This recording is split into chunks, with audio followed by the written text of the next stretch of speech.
Hello, my friends, and welcome to Quartet. I'm John Peterson from the Arlington Institute, and we're coming to you on a very sunny, almost spring-like day here in eastern West Virginia, near Washington and Baltimore. It's a great day to start to think a little bit, as we do every couple of weeks here on Quartet. Think about the big issues that are related to this amazing kind of transition that we're working on and working our way through during this period of time. Let's start, as we always do, by going around the table and saying what's been on your mind for the last couple of weeks. And let's start with Kingsley. We mentioned this last week, and I have to bring it up. I know it's a bit of a buzzword at the moment, but actually the very first program that we had on the Quartet, where we talked about the operation, I mentioned a book called Operation Mind Control by Walter Bowitt, which is a very, I suppose, seminal book in this field. Actually, there was a conversation with psychiatrists and psychologists in the US that had been working with mind-controlled patients throughout the US and elsewhere. In this meeting, they were correlating notes about what they saw in comparison with their sessions. And they said specifically, we've realized that all through the mind control program, the controllers have been using specific words from the Greek alphabet. And they used the words alpha, beta, delta, omicron. Yeah, that's interesting, Kingsley. I just ordered that book this morning, as a matter of fact. And the notion that this is an operation, of course, is it was clear to me from the really beginning. I did a YouTube video of about an hour and 20 minutes that was titled "It's an Op."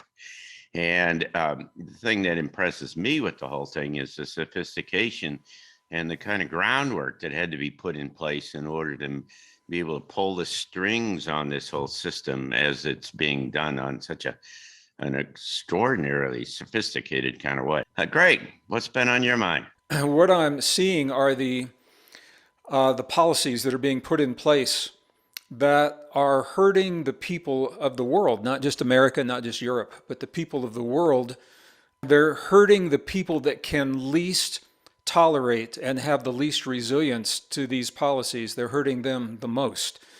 One of the places very obvious is the financial policies that are being enacted, the debasing of all currencies, the dollar, the yuan, certainly the euro, the yen, and others, making it appear that everything is costing more. You know, if I ask my neighbor how much was a tank of gas, they're going to say it was $4, the price went up.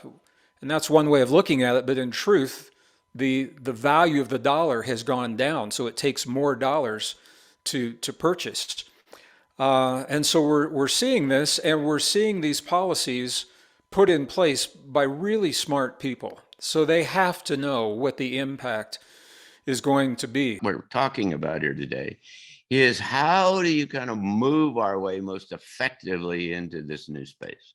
How do we best prepare ourselves for this new area? And what I'm trying to suggest is that there are some kind of component parts of how you unpack that. And one of them is this idea of presumptions, because you presume science and, and physics works the same way, and that and communications and information, everything, all the things that we talk about all come from wherever we thought they came from. We just talked about channeling and so on, and we have all these ideas about this, but if the aliens show up and tell us it doesn't work that way, then it's very disruptive if you're not open to those kinds of things. We have to secure and protect the most valuable thing we have, which is our consciousness. And that's the primary thing. So yes, it is a mindset, because when you have this kind of this end of a cycle and beginning of a new cycle, they occur in the same physical space, but they're not in the same energetic vibrational mind space. So I think we have to be very clear that we are in the world, but not of the world. or rather not of the old world. And so we are going to be here, but we're going to be sensing, feeling, and comprehending that we are part of a completely different vibrational space. So how to kind of like be at ease with that? So the first thing we have to acknowledge is that we are not going to get entangled in what is going out, in the world going out. We still may be in the physical space. We still may be seeing what's happening around us, but we're kind of, we're tweaking ourselves to be in a, like, and it could be just a slight, shift. You're still there, but you're not there. And I came up with like what I call the 5 C's: conscious awareness, connection, communication, creation, comprehension. And what I mean by that, just quickly, conscious awareness, we need to be aware of what's falling, what's going out, what's not working. There may be some, we have to be aware of the dissonance, not to get entangled in it, to be consciously aware of it, so we therefore know where we are positioned. Connection, we need to stay connected or to look for connections to those people we feel are in the same mindset, to know, who's in the similar playing field. And therefore, the third one, we can engage in communication with them, because we need to start building up a kind of resonance, because a kind of like resonance. So the more that you can strengthen and hold that like resonance, the more then you're going to shift away from the lower vibrations that are moving out in the old cycle. And when you're in that resonance, creation, you can then be empowered to create. It's very important not to be disempowered, not to be pacified, not to be feel helpless or victimized. It's very important to put energies into the creation from a mindset of creativity. And the final one I would put, and these are only my thoughts, comprehension, is that not to feel any kind of anger or negativity to those people who are not getting it or not going to be in your space, to comprehend and understand that, they're not going to be there, or to welcome them if they come later. So it's a comprehension for other people and other energetics outside of our space. To move into this new world, we all have to have a level of resilience. So, I was a kid back in the 1950s. The word resilience meant suck it up and get over it. that was the resilience. But there's a science to resilience now, and the Stockholm Resilience Institute has defined a different way of thinking about resilience. It's called adaptive resilience. In the old way of thinking, you go along in life and something throws you a curveball, and your ability to transcend that curveball and get back to normal functioning, that was your resilience. In adaptive resilience, and this, John, I think is exactly what you're asking us about here. Adaptive resilience recognizes your environment for what it is in the moment, not what it's been in the past. And then you adjust and plan accordingly. And the Stockholm Resilience Institute, they identify 5 domains of adaptive resilience. And again, I'll just do this very quickly. Physiological resilience, and we've talked about this. We've got to be stronger and healthier than we've ever been in our lives to embrace these changes in a healthy way. Then there's psychological resilience, mental resilience, emotional resilience, and spiritual resilience.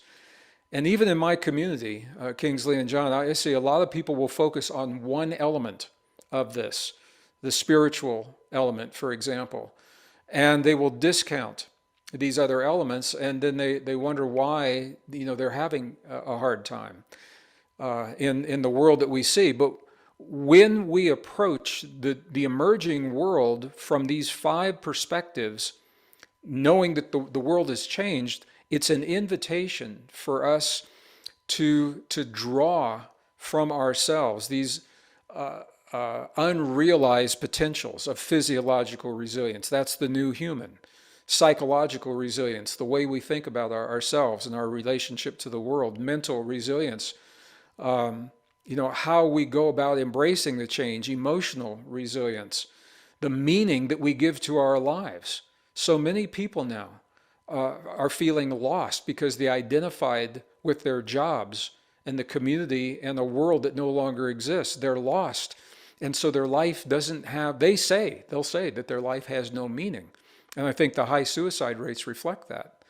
And the spiritual element of resilience. So in a healthy way to embrace this new world, we have to, across all of those domains, recognize that we exist and function on these multiple levels, and each of them needs to be addressed, as well as everyday life and living, the physical needs of things like food and energy and water and medicine and communications that are all in the balance now. This whole idea about fear is I think misplaced. I mean, it certainly can be fear mongering. I mean, we look around ourselves in the media right now today, and we're surrounded by every very sophisticated attempts to kind of drive fear into the system. But I look at it kind of like if you're sitting on the coast and the weather report comes out and says there's a hurricane that's inbound. Are you going to ignore that, or are you going to just tell your friends that just I don't want to get you excited. I don't want to introduce fear into your life, so I'm not going to tell you about what this is coming. No, intelligent people, you don't have to be consumed by fear, but you need to prepare. You need to make yourself resilient. You need to get yourself into a position to be able to deal with the changing environment and the changing situation that is giant and massive, and has the potential of really being highly disruptive if you're not prepared. Well, actually, I created a course called Radical Resilience, and part of that course was a list of the physical parameters. It's different for different people, and I asked the question, what is it that your family would have a hard time doing without if you didn't have it for a month? And then that allows people to prioritize. Some people say, if we didn't have electricity, that would be a big deal. And other people that have large families, lots of kids, they say it would be fun, like a camping trip for a month, and it's not a big deal for them. So I actually have a list of very affordable, different price ranges of solar backup generators, propane generators, and things like that. I've been criticized. People say you're a prepper and you're instilling fear.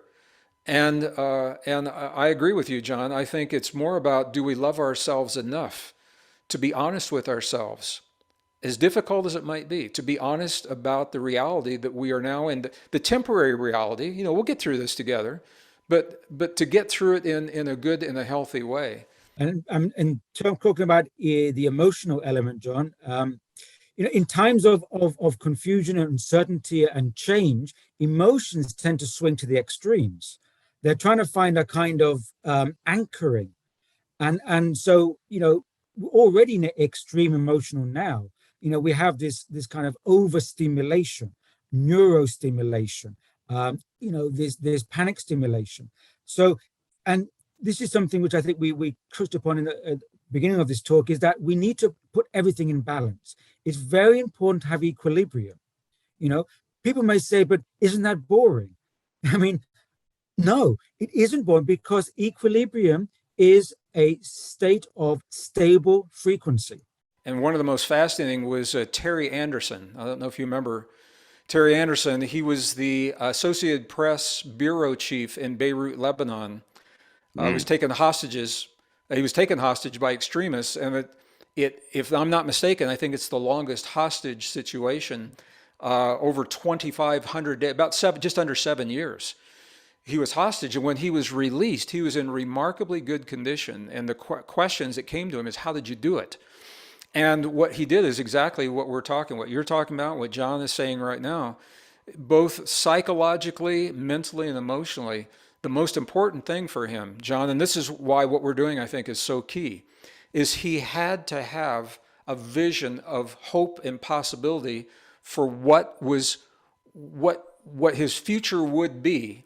And then he had, in his daily routines, to break the day down into periods of time where he would do things that would support that vision. Maybe it comes back to a mindset or a perspective or some way that you look into this space of great uncertainty and high dynamics and seeming chaos and other kind of stuff. And how do you position yourself such that you naturally kind of evolve? Going back to what I said before, the most precious thing to protect and secure is consciousness. I do feel it's a mindset. And I would suggest that one way of framing it is to already believe and have confidence that you're already there. You're already there. Is the most radical act that any of us can embrace in our lives right now is to think for ourselves. You have to have a great degree, a significant degree of confidence, as Kingsley suggested, a personal kind of sense of kind of mission and direction, and this is the way this is the time for it. This is the time to arise for all of that. So thank you for this delightful kind of conversation. It's always fun to have a chance to spend time with you folks and with Penny on these opportunities to kind of explore a new area of this amazing kind of time, the time that we're in. So, and to those of you who are viewing this, we want to thank you very much for being with us. We do this every couple of weeks, and we're looking at an amazing period of change, and we hope that you'll be here with us. Thanks so much. Take care.